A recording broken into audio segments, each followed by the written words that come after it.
19h45 sur la télévision Labari. Monsieur Dama, bonsoir et bienvenue à cette édition d'information. Le téléphone portable est un compagnon indispensable du quotidien, y compris dans la vie du couple. Il est un outil de communication, de divertissement, mais aussi source de conflits. Il s'invite dans l'intimité du mariage entre risque d'éloignement et divorce. C'est un reportage de notre stagiaire de l'ESCOM, Nadia Hassan, sous les images de Ibrahim Abdou. Le téléphone portable est devenu un outil incontournable, presque un prolongement de nous-mêmes. Rester en contact avec nos proches, accéder à l'information en un clic. Mais derrière cette apparence facilitée se cachent aussi des défis et des tensions au sein des foyers. On a constaté qu'il est en train d'agir dans la distance qui est réelle pour la réduire, nous rapprocher autrement. Mais en même temps, si on doit regarder, scruter de très près dans la cellule familiale, on a comme l'impression qu'il augmente la distance, qu'il sépare le couple. Alors que vous êtes dans le même salon, chacun est câblé sur son portable. Donc il est en communication avec le monde extérieur. Et c'est cette distance qu'il a créée à l'intérieur des cellules familiales qui est à la base des suspicions, des doutes, et qui amène beaucoup des épouses à vouloir fouiller à l'intérieur du portable pour savoir. En fait, lorsqu'on était ensemble, physiquement, dans la même chambre, dans le même salon, mais il était en communication avec qui? On voulait savoir. Et c'est ça qui crée cette envie, ce désir de vouloir fouiller pour savoir avec qui il était en communication.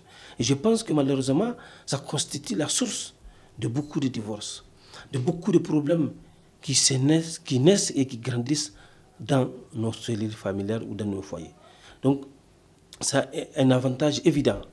Faciliter les interrelations, faciliter la communication, mais il faut reconnaître que malheureusement, ça a un impact et ça joue, c'est constitue un facteur, en tout cas de nos jours, de divorce, de taux élevés de divorce, mais aussi de conflits à l'intérieur des cellules familiales. Abdelaziz Moussa, qui a fait face à ce problème où il surprend sa femme en train de fouiller son téléphone.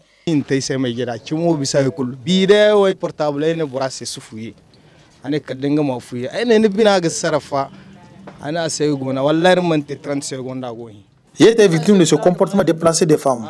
À mon insu, ma femme a pris mon téléphone. Après l'avoir fouillé, du coup, elle a commencé à larmoyer. Je lui ai demandé qu'est-ce qui ne va pas. Elle m'a juste dit qu'elle a tout effacé. Et je ne sais pas ce qu'elle a vu dans mon téléphone.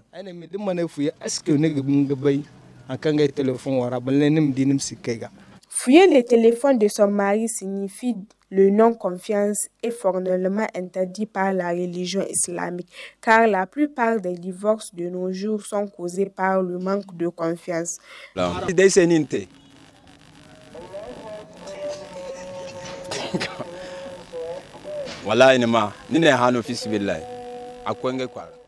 Vraiment, c'est pas conseillé à une femme de prendre le téléphone de son mari. En tout cas, si ma femme prend mon téléphone pour fouiller, ce qui est sûr, je vais la chasser. Qui touche les téléphones de leur mari, c'est pas du tout bon. Parce que c'est un acte, ce n'est pas la femme n'a pas le droit de prendre le portable de son mari. Mais le mari a le droit de fouiller le portable de sa femme. La femme n'a pas le droit de toucher le téléphone de son mari. Et c'est sa vie privée. Lui, il peut prendre ton téléphone pour fouiller, mais toi, tu n'as pas le droit. Et le problème vient parfois des hommes. Parce que dès que tu commences à cacher certaines choses à ta femme, au début, tu ne caches pas ton téléphone. Mais dès que tu commences à cacher ton téléphone ou à sortir pour aller décrocher, à faire des messages nocturnes, là, elle va se faire une idée. Directement, elle va aller prendre le téléphone pour dire il faut que je sache ce qui se passe. Et c'est un problème. Fouiller le téléphone de son conjoint, c'est ouvrir la porte à la méfiance et fermer celle du respect et rappelle l'utilisateur d'être responsable. Surat al-Hujurat, Allah a évoqué un verset. Il dit que wala tajassasu wala yaghtab ba'dukum ba'da.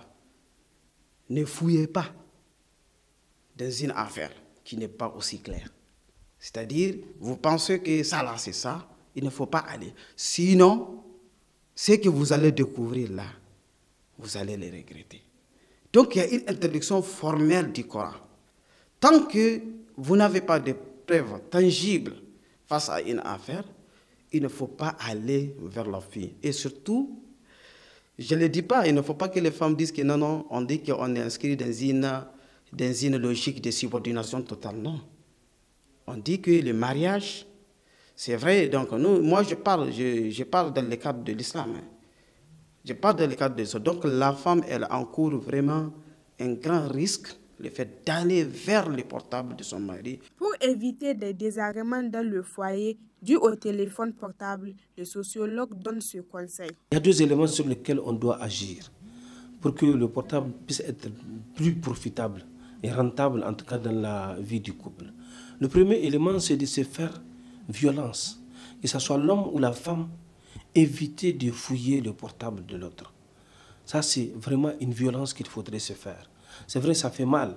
Lorsqu'on est ensemble et qu'on constate qu'il est en contact avec quelqu'un d'autre dont on ignore, eh bien, ça peut créer des psychoses. Mais moi, je me dis, lorsqu'on s'est fait un minimum de confiance, on se donne un minimum de confiance, il ne faut pas aller chercher au-delà.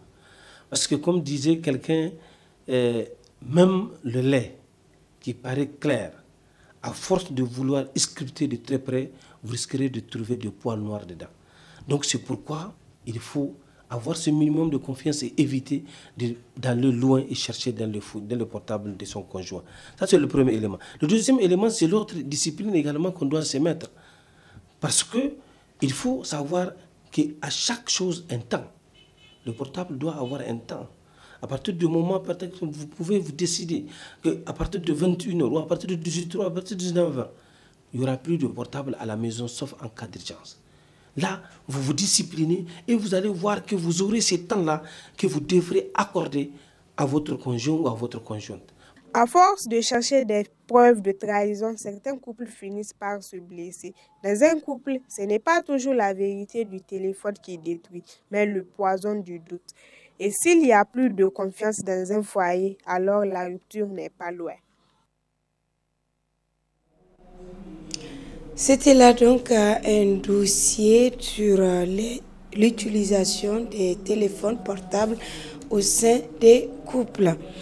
Les autorités en charge des télécommunications ont pris une décision concernant l'utilisation illégale du Wi-Fi de Starlink. Une décision qui n'est guère appréciée par les utilisateurs.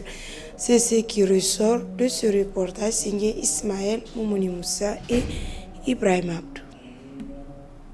Les revendeurs illégaux d'Internet via les terminaux satellitaires Starlink s'exposent à de lourdes sanctions pénales allant jusqu'à la prison et des amendes astronomiques selon l'autorité de régulation du secteur des télécommunications au Niger.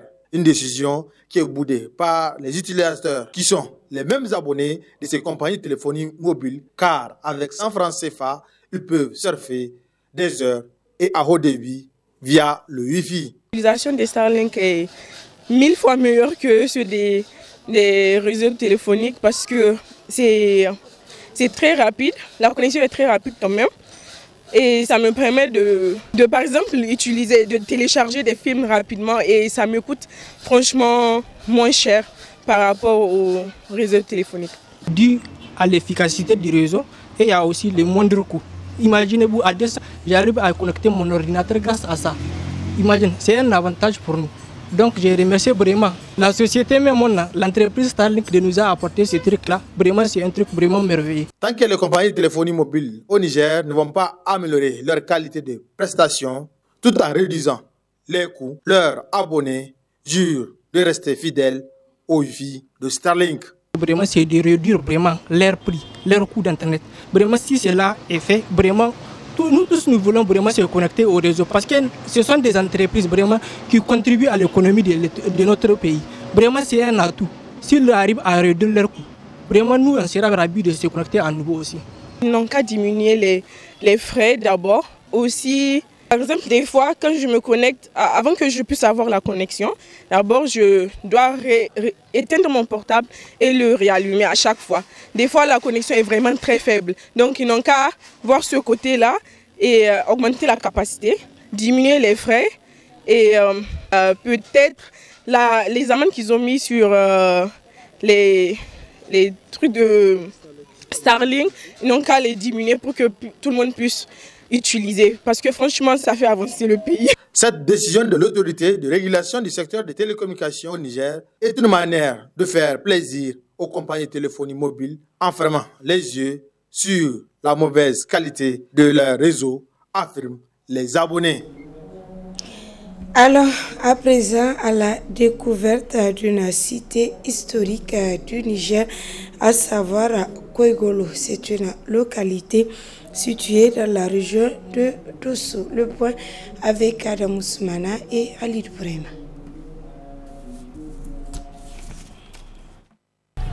Ces falaises offrant une belle vue panoramique de Koigolo sont très symboliques et pleines de sens pour les populations de cette cité historique, voire au-delà de ses frontières. L'une de ces falaises abrite deux grottes à buissons appelées Golo en germain, où partaient se réfugier les vieillards, femmes et enfants, pendant que les braves valides, eux, combattaient les ennemis. Ainsi, les Golos, servant d'abri aux personnes vulnérables, ont donné leur nom au village Koigolo, qui veut littéralement dire en germain « aller à la grotte ». Cette falaise, elle également, possède une grotte qui servait jadis de lieu de culte au redoutable guerrier Issa Korombe. Ce dernier, né vers 1810 à Koigolo, a marqué l'histoire guerrière du Zarmataray comme aucun autre homme ne l'a fait au XIXe siècle. Comment celui que d'aucuns surnommèrent Wangunia, maire de la guerre, ou encore Zato Meyuta, le maître du feu, en était arrivé à ce stade. Isao Adja Koi Sungay Ka Koi Sungay Ako Bofodo Wanzalma Ka Aqua Ado. L'aventure de Issa le conduit à Wanzarbe en plein cœur de l'animisme Songoï, où il se mit au service d'une femme ayant le pouvoir spirituel de son entier. Cette dernière, satisfaite du dévouement de Issa, lui remit des charmes puissants tout en lui traçant l'itinéraire à suivre pour rentrer au Bercail. Ainsi, la première étape de Issa Korombe fut le Zarmaganda, ensuite le Kourfaï, l'Arewa et le Kébi. Des étapes toutes marquées par des exploits militaires de Korombeze qui devint le protecteur de son peuple et mercenaire des fois avec ses guerriers pour les autres peuples. Il périt dans une bataille à Bumba contre les Peuls du Massina venus prêter main forte à Bayoro de Tamkala. À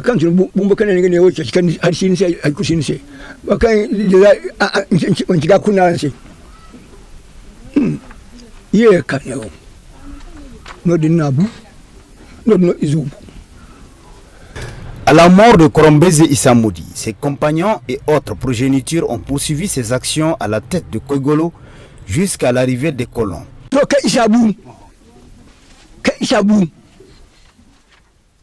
Après la mort de Issa, c'est Salif Kado qui a pris la relève afin de préserver les acquis jusqu'à l'arrivée des colons à Sorbonne.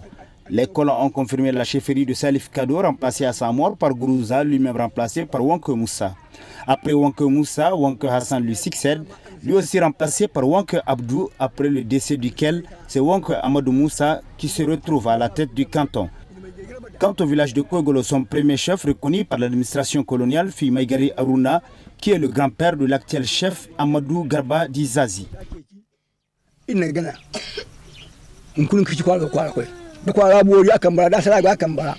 Soulignons enfin que la dernière bataille dans l'histoire de Koigolo fut livrée à Tangamiko contre les assaillants venus du Tagazar. Une bataille qui fut meurtrière pour les hommes de Issa Korombe, restant ainsi à jamais gravée dans leur mémoire. Ceci constitue une page dans l'histoire de Koigolo et comme dirait notre confrère de RFI, nul n'a le droit d'effacer une page de l'histoire d'un peuple, car un peuple sans histoire est un monde sans âme. Un mot de santé pour clore cette édition et c'est pour parler d'une maladie, à savoir la lèpre. Comment se manifeste-t-elle et comment la prévenir. Élément de réponse dans ce reportage signé Sakinatou Sadougassibou. La lèpre, une maladie ancienne et souvent méconnue, continue d'affecter des milliers de personnes dans le monde. La lèpre, c'est une maladie infectieuse causée par des microbes. Un microbe qu'on appelle le Mycobacterium lépré ou le bacille de Hansen. Ce bacille a été découvert en 1873 par un médecin norvégien appelé Armorer Hansen, d'où le nom de la maladie de Hansen. C'est une maladie contagieuse qui est endémique, c'est-à-dire qui sévit particulièrement dans tous les pays du monde et pour lesquels les pays ont créé des programmes nationaux de lutte pour cette élimination d'ici 2030. Bien que guérissable, elle reste un défi en raison de la stigmatisation et du manque d'information. Aujourd'hui, nous sommes dans un système d'intégration des maladies. Le ministère de la Santé publique a proposé la lutte contre 14 maladies tropicales négligées au Niger, dont il y a 5 maladies tropicales négligées à manifestation cutanée qui doivent être traitées en même temps avec la lèpre. Vous avez les mycétomes, vous avez les leishmanioses cutanées, vous avez le pian, vous avez la gale. Donc en plus de la lèpre, ça va nous faire aujourd'hui 5 maladies tropicales négligées que nous devrons gérer concomitamment avec la lèpre et avec les autres dermatoses mineures. Comment donc éviter cette maladie? Faire attention aux signes de la lèpre qui peuvent être cutanés ou bien neurologiques. En présence de ces signes-là, c'est-à-dire la tache rouge parfois insensible, où il faut très vite faire recours au niveau des formations sanitaires pour pouvoir se faire dépister et traiter avant que l'on ne tombe dans les séquelles. C'est que la lèpre, ce n'est qu'une maladie, n'est-ce pas? Ce n'est pas un mauvais sort qui fait ça, ce n'est pas parce que tu as juré sur le Coran ou autre qui fait que tu as la lèpre, non, loin de ça. La lèpre, c'est une infection. Une infection est liée à l'environnement. Hein? Les microbes qui sont dans notre environnement, tu peux faire un palu, c'est une infection. Tu peux faire une infection pulmonaire, c'est une tuberculose. Donc ça, c'est les modes de contamination. Il faudrait essayer de faire recours aux formations de sanitaires et de laisser les préjugés qui ne vont servir à rien. Avec un traitement accessible et gratuit, il est possible de guérir de la lèpre. Mais pour y parvenir, l'information et la sensibilisation des populations restent essentielles. La lèpre n'est pas une fatalité, elle peut être vaincue avec la bonne prise en charge. Et c'est sur cet élément que prend fin cette édition. Merci à vous de l'avoir suivi et restez en compagnie des programmes de la télévision Labari.